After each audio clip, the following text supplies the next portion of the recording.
warahmatullahi wabarakatuh. Anak-anakku yang berbahagia, alhamdulillah pada kesempatan kali ini Bapak dapat kembali lagi menyampaikan materi untuk kelas 11 bab yang pertama. Sebelumnya Bapak ucapkan selamat kepada kalian yang sekarang sudah memulai di semester 2. Bapak harap di semester 2 ini kalian jadi lebih giat dan semangat lagi dalam mengikuti pembelajaran. Kali ini Bapak akan menyampaikan materi tentang sistem hukum dan peradilan di Indonesia. Bapak akan menyampaikan subbab yang pertama tentang sistem hukum di Indonesia. Kalian pasti sudah tahu bahwa Indonesia itu adalah negara hukum. Oleh karenanya pasti ada sistemnya, mekanismenya seperti apa. Nah, dalam pembelajaran ini kita nanti akan membahas tentang pengertian hukum. Yang kedua, unsur hukum, ciri-ciri hukum, kaidah hukum, dan sifat hukum. Selanjutnya, penggolongan hukum. Terus yang terakhir tentang tujuan hukum serta sumber hukum di Indonesia. Yang pertama, dalam sesi yang pertama kita bahas tentang pengertian hukum. Ini ada banyak versi tentang pengertian hukum. Bapak akan kutip salah satu pengertian menurut ahli, yaitu menurut SM Amin, sarjana hukum, bahwa hukum adalah kumpulan peraturan yang terdiri dari norma dan sanksi yang bertujuan untuk mengadakan ketertiban dan pergaulan manusia sehingga keamanan dan ketertiban tercapai. Dari pengertian ini dapat kita ambil kesimpulan bahwa hukum itu ada sanksi, ada konsekuensinya, dan tujuannya untuk menciptakan ketertiban.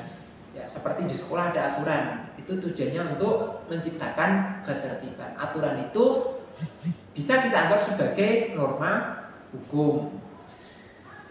Selanjutnya, unsur hukum. Unsur hukum ini ada beberapa macam. Yang pertama,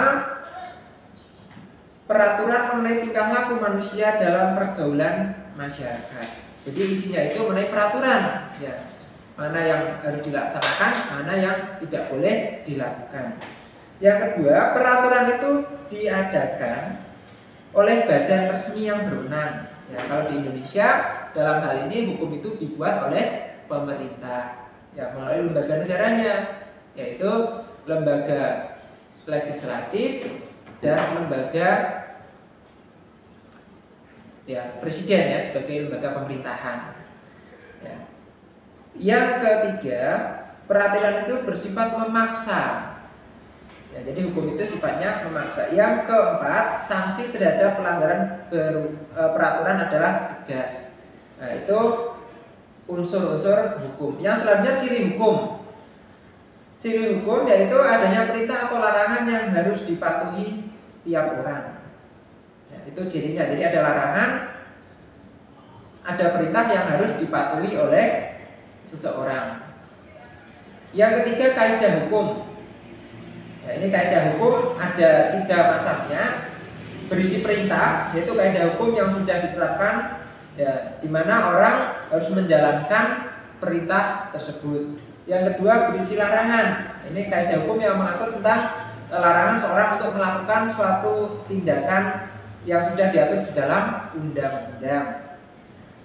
Yang ketiga, berisi perkenan. Artinya apa? Jadi kaidah hukum yang mengatur ketentuan yang mengandung pemerintah dan larangan, tetapi suatu pilihan boleh digunakan atau tidak. Namun jika digunakan akan mengikat secara hukum, seperti contohnya adalah perjanjian pernikahan. Perjanjian pernikahan itu boleh dilakukan dan juga boleh tidak dilakukan. Jadi ini kalau dilakukan mengikat, kalau tidak ya tidak apa-apa. Ini namanya kaidah hukum yang bersifat perkenan, seperti itu. Selanjutnya sifat hukum tadi sudah disinggung. Nah, sifat hukum itu yaitu mengatur dan memaksa. Ya, jadi berisi aturan masyarakat untuk melakukan yang sudah diterapkan di dalam undang-undang dan memaksa semua warga negara harus mengikuti aturan itu. Ya, itu tentang unsur, ciri, kaidah dan sifat hukum. Selanjutnya penggolongan hukum. Ya, hukum itu digolongkan menjadi beberapa macam. Yang pertama menurut sumbernya ada hukum undang-undang. Yang kedua ada hukum adat dan hukum kebiasaan. Yang ketiga ada hukum jurisprudensi. Ya, hukum jurisprudensi ini hukum yang terbentuk dari putusan pengadilan. Ya, jadi jurisprudensi itu putusan pengadilan. Yang keempat ada hukum traktat. Ya, traktat itu perjanjian internasional. Jadi hukum traktat artinya hukum yang muncul akibat adanya perjanjian internasional. Nah, itu. Selanjutnya penggolongan hukum menurut bentuknya. Menurut bentuknya ada hukum tertulis dan ada hukum tidak tertulis. Ya. Hukum tertulis ada dua macam. Ada hukum tertulis yang dikodifikasi, artinya hukum itu disusun lengkap, ya, sistematis, teratur dan dibukukan sehingga tidak memerlukan aturan pelaksanaan. Yang kedua hukum tertulis yang tidak dikodifikasi, contohnya undang-undang, ya, karena penyusunannya itu tidak secara sistematis dan masih terpisah-pisah, ya, sehingga memerlukan aturan pelaksanaan untuk menerapkan undang-undang itu. Ya, itu hukum tertulis. Yang kedua hukum tidak tertulis. Ya, hukum tidak tertulis merupakan hukum yang menjadi pembiasaan di masyarakat, ya, yang dipatuhi dan dijalankan oleh masyarakat. Jadi contohnya adalah hukum adat atau kebiasaan. Selanjutnya menurut tempat berlakunya ada hukum nasional, ada hukum internasional. Hukum nasional itu hukum yang berlaku di wilayah suatu negara. Itu. Kalau hukum internasional, hukum yang berlaku umum atau universal. Ya, jadi dimanapun itu berlaku sama. Ya, contohnya ada hukum laut. Ya, itu hukum laut itu sama di semua negara sama. Terus ada hukum asing. Yang ketiga, hukum asing itu hukum yang berlaku di luar negara. Yang keempat, ini penggolongan hukum menurut waktu berlakunya. Ya, menurut berlakunya ada 3 macam. Yang pertama ada yang pertama ada hukum positif atau ius constitutum. Ius constitutum merupakan hukum yang berlaku saat ini bagi masyarakat. Ya, contohnya ada KUHP, itu hukum positif yang kita terapkan saat ini.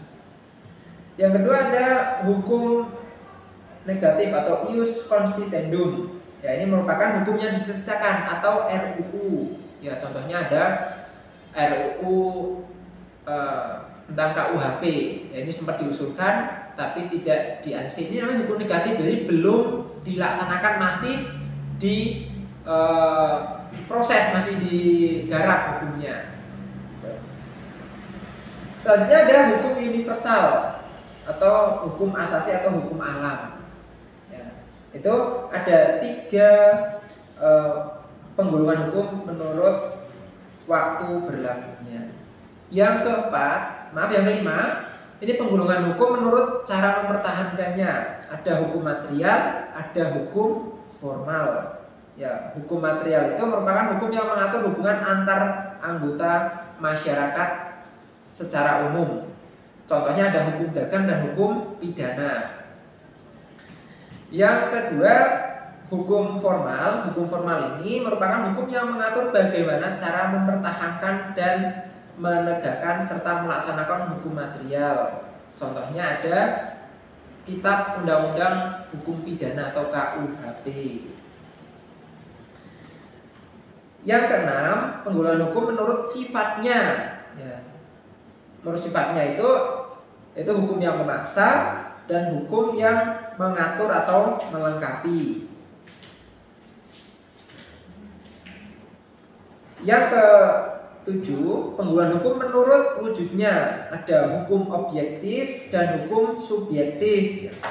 Hukum objektif merupakan hukum dalam suatu negara yang berlaku umum dan tidak mengenai orang atau golongan tertentu. Jadi ini berlaku umum, universal terhadap semua masyarakat. Sedangkan hukum subjektif, hukum ini merupakan hukum yang timbul dari hukum objektif yang berlaku terhadap seorang atau lebih. Jadi berlakunya tidak universal atau hanya berlaku untuk tertentu saja. Selanjutnya yang ke-8, penggunaan hukum menurut pribadi yang diaturnya. Ada hukum satu golongan, jadi hukum itu hanya berlaku untuk satu golongan tertentu saja. Hukum semua golongan, jadi hukum ini berlaku untuk semua golongan. Dan ada hukum antar golongan, ini hukum yang berlaku berarti untuk semua, untuk golongan tertentu, misalnya golongan A dan golongan B. Yang ke-9, ini penggolongan hukum menurut isi masalah yang diaturnya. Itu ada hukum publik. Nah, hukum publik ini hukum yang mengatur tentang hubungan antar warga negara dan negara yang menyangkut kepentingan umum. Ya, contohnya ada hukum pidana, ada hukum acara pidana, ada hukum administrasi negara. Nah, itu contoh hukum publik. Selanjutnya ada hukum sipil. Ya, ini hukum sipil itu atau disebut dengan hukum privat. Ya, contohnya ada hukum tentang waris. Ya, jadi pembagian waris itu hukum privat, jadi menyangkut individu tentu saja. Itu tentang penggolongan hukum. Selanjutnya tujuan hukum. Tujuan hukum ini ada 3. Yang pertama, mendatangkan tatanan masyarakat yang damai. Yang kedua, mewujudkan keadilan. Yang ketiga, menjaga supaya manusia berlaku sebagai manusia atau memanusiakan manusia. Selanjutnya fungsi hukum. Nah, ini fungsi hukum ada 3 macam. Yang pertama sebagai alat pengatur tata tertib hubungan masyarakat. Yang kedua sebagai sarana untuk mewujudkan keadilan di dalam masyarakat. Dan yang ketiga sebagai penggerak pembangunan. Nah, itu fungsi hukum. Selanjutnya sumber hukum di Indonesia. Nah, ini sumber hukum di Indonesia ada beberapa macam. Yang pertama ada undang-undang. Jadi sumber hukum yang berdasarkan dari undang-undang atau statuta. Yang kedua sumber hukum yang sumbernya tidak tertulis atau kebiasaan. Atau contohnya ada hukum adat. Terus yang ketiga keputusan hakim atau jurisprudensi. Yang keempat ada traktat atau perjanjian internasional. Yang kelima ada doktrin. Nah, itulah sumber hukum yang ada di Indonesia. Nah, itu materi yang Bapak sampaikan tentang sistem hukum di Indonesia.